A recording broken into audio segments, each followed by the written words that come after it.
વિગત તો તમારી પાસે આવી છે.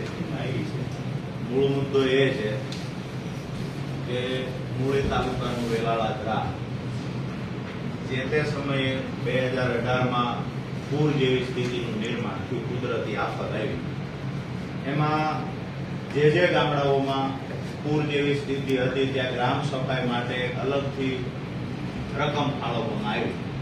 જે અનુસંધાને વેલાળામાં એક રકમ ફાળવવામાં આવી એ ગામ સફાઈ માટે થઈ અને જે લોકોએ મનરેગા યોજના અંતર્ગત ગામ સફાઈનું કામ કરવાનું અને એ લોકોને એનું વળતર ચૂકવવામાં આવશે. એ વખતના જે સરપંચ હતા એ સરપંચે માત્ર એક જ પરિવાર, આમાં પિતા પુત્ર લખ્યું છે, ટોટલ કર્મચારી જે લોકોએ કામ કર્યું છે તો એક જ પરિવારના બધા જ સભ્યોને ગ્રામ સફાઈમાં મનરેગા યોજના અંતર્ગત કામ આપ્યું. એ યોજના અંતર્ગત સફાઈ કર્યા વગર પૈસા જમા કર્યા, સફાઈ નથી કરી, કામ નથી થયું, આવું માત્ર ગામના લોકો કહે છે એવું નથી. એ જ ગામનો એક વ્યક્તિ જેના ખાતામાં પૈસા જમા થયા એ માણસે આપ સાહેબને એફિડેવિટ કરી સોગંદનામું કરીને કહ્યું છે કે મનરેગા યોજના અંતર્ગત મેં પોતે કામ કર્યું નથી સાહેબ, મારા ખાતામાં મનરેગાના મજૂર તરીકે મારા ખાતામાં પૈસા જમા થયા છે, આ પૈસા મારે કોને આપવાના? મારે આ પૈસા કોને આપવાના? આવું મનરેગામાં જેના ખાતામાં પૈસા જમા થયા એ વ્યક્તિએ કહ્યું મેં સાહેબ કામ કર્યું નથી, તેમ છતાં મારા ખાતામાં પૈસા આવ્યા છે. અમે માત્ર આક્ષેપ કરીએ કે મનરેગા યોજના અંતર્ગત ક્યાં ગામ સફાઈનું કામ નથી થયું, પૈસા બારોબાર ચાલુ થઈ ગયા, આ અમારો આક્ષેપ છે એવું નહીં સાહેબ. જેના ખાતામાં પૈસા આવ્યા એને સોગંદનામું કરીને આપ્યું છે છતાંય હજુ સુધી કોઈ કાર્યવાહી થઈ નથી. બીજી વાત એ છે આ એનું પૂરેપૂરું સોગંદનામું છે જે અમે તમને અત્યારે આપીએ છીએ. બીજી વાત એ છે કે એક જ પરિવારના સભ્યોના નામ છે જે અંતર્ગત મનરેગા યોજનામાં કામ કરતા બતાવવામાં આવ્યા તમામ એક જ પરિવારના સભ્યો છે જે સરપંચના પરિવારના છે. ત્રીજી વાત છે કે કોના કોના ખાતામાં પૈસા જમા થયા એમાંના એક વ્યક્તિ એવા છે જેને કહ્યું મેં કામ નથી કર્યું તેમ છતાંય મારા ખાતામાં પૈસા આવ્યા. બીજા એક વ્યક્તિ એવા છે સાહેબ, હું તમને ટીક માર્ક કરીને આપું છું, બરાબર છે. અમે ખાલી કહીએ કે અહીંયા કૌભાંડ થયું, અહીંયા ભ્રષ્ટાચાર થયો. આજ સુરેન્દ્રનગરમાં ભૂતકાળમાં શૌચાલય ખવાઈ ગયા છે મનરેગા યોજના અંતર્ગત. આજ સુરેન્દ્રનગરમાં પીપરાળીમાં હમણાં 5 વર્ષ પહેલા કેસ જે દાખલ થયો તે આરોપીની હમણાં બચુભાઈ ખાબડના પ્રકરણ પછી ધરપકડ સુરેન્દ્રનગરના પીપરાળીમાંથી થઈ. મુદ્દાની વાત એ છે કે વારંવાર અમે આક્ષેપો કરીએ, વારંવાર પુરાવાઓ આપીએ, છતાંય ભ્રષ્ટાચાર સતત થયા કરે. એજન્સીઓ શું કરે છે, આપની અંડરમાં કામ કરતા કર્મચારીઓ શું કરે છે? વાત એ છે પેલા એફિડેવિટ કર્યું મેં કામ નથી કર્યું, મારા ખાતામાં પૈસા જમા થયા, આ વાત એ છે કે ભાઈ એક જ પરિવારના લોકોને કામ કરતા બતાવવામાં આવ્યા. ત્રીજી વાત એ છે કે અહીંયા જે ભાઈ છે જે આઈટી રિટર્ન ભરે છે, ભાજપના યુવા પ્રમુખ છે, એને પણ 28 દિવસ કામ કરતો બતાવવામાં આવ્યો છે. જે ઓલરેડી આઈટી રિટર્ન ભરે છે, 10-12 વર્ષથી સુરેન્દ્રનગરમાં રહે છે, એને વેલાળામાં કામ કરતો મજૂર બતાવવામાં આવ્યો છે મનરેગા યોજના અંતર્ગત. એનું પણ અમે તમને ટીક માર્ક કરીને આપીએ છીએ. નંબર 4, સરપંચે એના પુત્ર જે ખરેખર પોસ્ટ ઓફિસમાં વર્ષોથી નોકરી કરે છે, એના પરિવારના સભ્યો નોકરી કરે છે, તેમ છતાં સરપંચે પોતાનું નામ પણ બતાવ્યું. ભાજપ સાથે ગામની અંદર મળેલા તમામ લોકોને કર્મચારી બતાવવામાં આવ્યા, મનરેગા યોજનામાં કામ કરતા મજદૂર બતાવવામાં આવ્યા, જે લોકોએ ખરેખર બિલકુલ કામ કર્યું નથી. વાત રહી એક ભાઈ છે ચંદુભાઈ, જે ટેકાના ભાવે ઓલરેડી મગફળી 4-5 લાખ રૂપિયાની વેચે છે ટેકાના ભાવે, જે આપ સરકારના જ બિલમાંથી બતાવવામાં આવે, છતાં એનો આપણને વાંધો નથી. પણ ખરેખર જરૂર હોય એ બરાબર છે, સરપંચ અને ભાજપના ગામના મળતિયાઓને દર વર્ષે મનરેગામાં કામ આપવામાં આવે, સ્થળ પર કામ ન થાય અને લોકોને પૈસા બારોબાર ચાવ કરી દેવામાં આવે છે.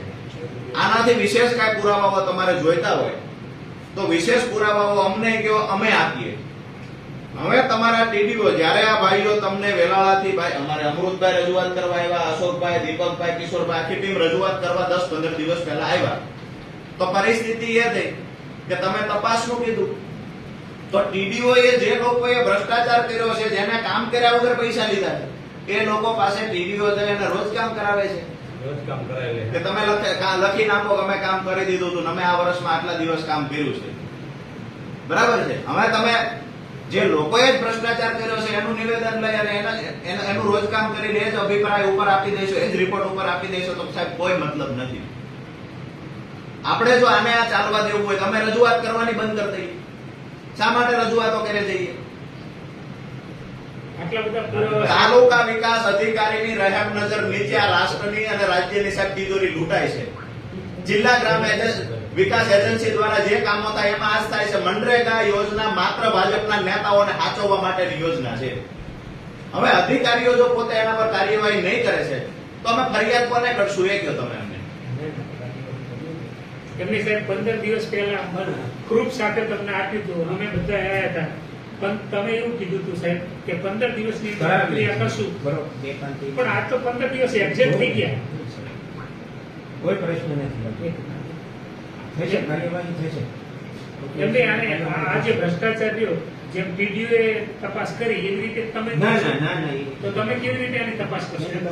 કોઈ ગ્રુપ તપાસ કરીને કેવી રીતે કરશો એની સિસ્ટમ તો કહો અમને. એક મિનિટ, આ માણસે સોગંદનામું કરી દીધું. હું તમને સોગંદનામાની નકલ આપું કે મેં કામ નથી કર્યું તેમ છતાંય મનરેગામાં મને કામ કરતો બતાવી મારા ખાતામાં પૈસા જમા થયા છે. ક્યાંક ને ક્યાંક ભ્રષ્ટાચાર થયો હોય એવી ગંધ આવે છે. આ માણસના સોગંદનામા પછી પણ કાર્યવાહી નથી થઈ તો એ વખતે મનરેગાના પૈસા જેના ખાતામાં નાખવામાં કોણ કોણ જવાબદાર હતા એ લોકો પર કાર્યવાહી થવી જોઈએ. તમે ખાતરી આપો છો થશે, અમને સમય મર્યાદા આપો કે આટલા સમયમાં થશે. અમે નથી ઈચ્છતા સાહેબ કે આ ઓફિસમાં તમારી સાથે કારણ વગર શું કામ અમે ઘર્ષણ કરીએ. પણ આ સાહેબે પણ કામ નહીં થાય, કામ નહીં થાય તો સ્વાભાવિક છે સાહેબ. અમે એક અમારી જવાબદારી અદા કરવા માટે આવશું કે તમને ગમશે ન ગમશે તમારો વિષય છે, બરાબર છે. વાત એ છે કે ભ્રષ્ટાચાર થતો હોય એના પુરાવાઓ આપીએ તેમ છતાંય કાર્યવાહી ન થાય તો આજ ઓફિસમાં પછી પલોઠી વાળીને બેહવું પડે. કેટલા દિવસ સમય મર્યાદા આપો? સમય મર્યાદા તમે આપો એટલે કેટલા દિવસ પછી? તમે 8 દિવસ કહો છો, અમે 12 દિવસ તમને આપીએ છીએ, બરાબર છે. આ 12 દિવસમાં એ વખતના ટેકનિશિયન જે હશે તે જેને ખરેખર હાજરી પૂરી છે એ વ્યક્તિ એ વખતની આખી ડિટેલ મંગાવી કોના કહેવાથી એ ખાતામાં પૈસા જમા થયા છે આખી વિગતો મંગાવી અને એના પર કાર્યવાહી થવી જોઈએ છે. બીજા જે પુરાવા જોતા હોય તમે અમને કહેજો, એમ આપશું. મૂળીના ગઢડા ગામે પણ આવું બધું છે અને મેં અરજી કરીને ટીડીઓ સાહેબ બધાને મજૂરોને બોલાવી ગઢડા ગામની મજૂરોને બોલાવીને એનું 5 રોજ કામ કરીને બધાને સાઈન લઈ લીધી. એક બાજુ જે એક જ મજૂરના આના 2 મહિનાના ખાતામાં પૈસા નાખ્યા છે 1 લાખ રૂપિયા અને આ બધું કબૂલે હા ગઢડા મૂળીનું ગઢડા ગામ. અને આવા છે ને વિડીયો હજી મારા પેલી બીજા 2-3 છે મજૂરોના ક્યારે કામ નથી કરવા ગયા.